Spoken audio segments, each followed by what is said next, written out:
비뇨기과랑 피부과가 같이 있는 이유가 뭔가요? 섹스 다이어트가 가능한가요? 한 달에 한 번만 자유해도 괜찮은 건가요? 방법이 있을까요?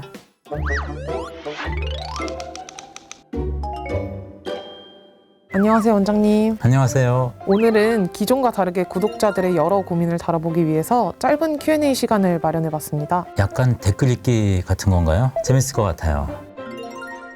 정액 검사할 때 제공되는 야동을 구하는 경로가 어떻게 되나요? 저희 병원 같은 경우는 서양 영상도 있고 유명한 일본 동영상도 있어요. 이거는 다 정품으로 직접 가서 구입한 제품들이고요. 어둠의 경로로 구입하는 데도 있을지 모르겠는데 불법이잖아요. 추천하지 않습니다. 다음 질문입니다. 한 달에 한 번만 자유해도 괜찮은 건가요? 결론은 괜찮습니다. 다만 사정을 너무 안 했을 때는 나중에 전립선 암이 생길 확률이 더 높다고 되어 있어요. 그래서 자위를 금하는 것이 건강에 좋은 것만은 아닙니다. 자위를 자주 하면 키가 안 크나요? 우리가 자위를 할 때마다 남성 호르몬이 조금씩 더 수치가 높아지기도 합니다. 그것이 영향을 미쳐서 성조숙증을 일으키거나 이런 걱정을 많이들 하세요. 호르몬이 살짝 올라가는 부분이 크지 않기 때문에 성장에 영향을 미치지는 않는 것으로 되어 있어요. 자위하고 직접은 관계없다. 하지만 자위 너무 많이 하는 거는 정신적으로 스트레스가 될 수 있기 때문에 적당하게 하는 게 좋겠습니다. 남자 목소리와 성기 사이즈, 강직도, 두께와 관계가 있나요? 코가 크면 성기가 큰지 이런 거 많이 물어보시잖아요. 목소리가 아주 소프라노로 높아지면 질이 좁다 뭐 이런 얘기도 있는데 그것도 근거가 없고요. 목소리의 굵기하고 성기 사이즈 굵기하고는 관계가 없습니다. 남자친구가 복용을 안 한 상태인데 연달아서 하려고 하거나 뭔가 살짝 만져도 통증이 있다고 하더라고요. 발기는 계속되는데 왜 통증이 있는지 모르겠어요.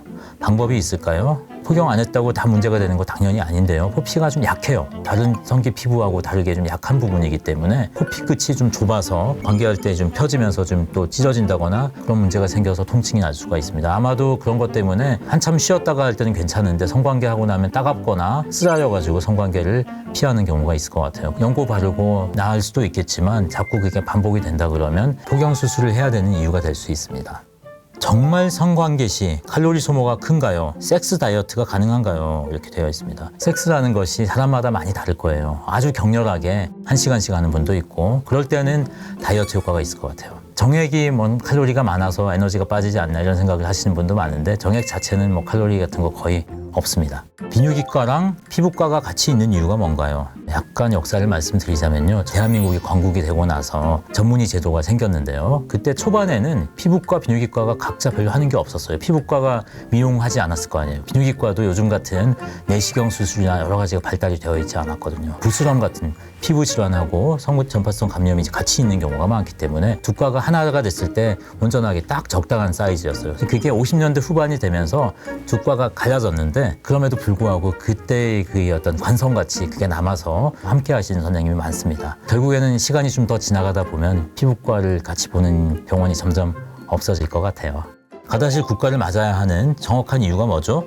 일단 자궁경부암이라고 해서 여성이 맞아야 된다고 생각하는 경향이 있지만 자궁경부암을 일으키는 HPV, 인유두종 바이러스는 성관계를 통해서 전염이 되는 바이러스입니다. 여자친구나 부인이 자궁경부암에 걸릴 수 있는 것은 서로 관계를 통해서 감염이 되는 것이기 때문에 함께 접종을 맞아야지만 방어가 되는 것이죠. 백신을 맞음으로 인해서 암을 예방할 수 있다는 것은 정말로 축복받은 것이죠. 이미 검증되어 있는 백신이니까 강력하게 권합니다.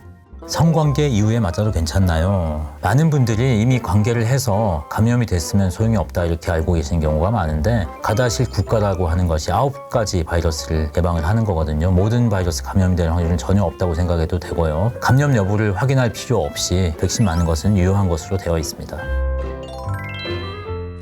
평소에는 한 가지 주제를 깊게 다뤘었는데 오늘은 여러 가지 주제를 상담해 드릴 수 있어서 좋았습니다. 이외에도 궁금한 질문이 있으면 댓글로 남겨주세요. 그러면 제가 나와서 또 대답해 드리겠습니다. 안녕히 계세요. 경구피임약 장기 복용해도 괜찮을까요? 충치가 있으면 조산의 위험이 높다는 게 사실인가요? 산모의 성병이 태아에게 영향을 미칠 수도 있나요?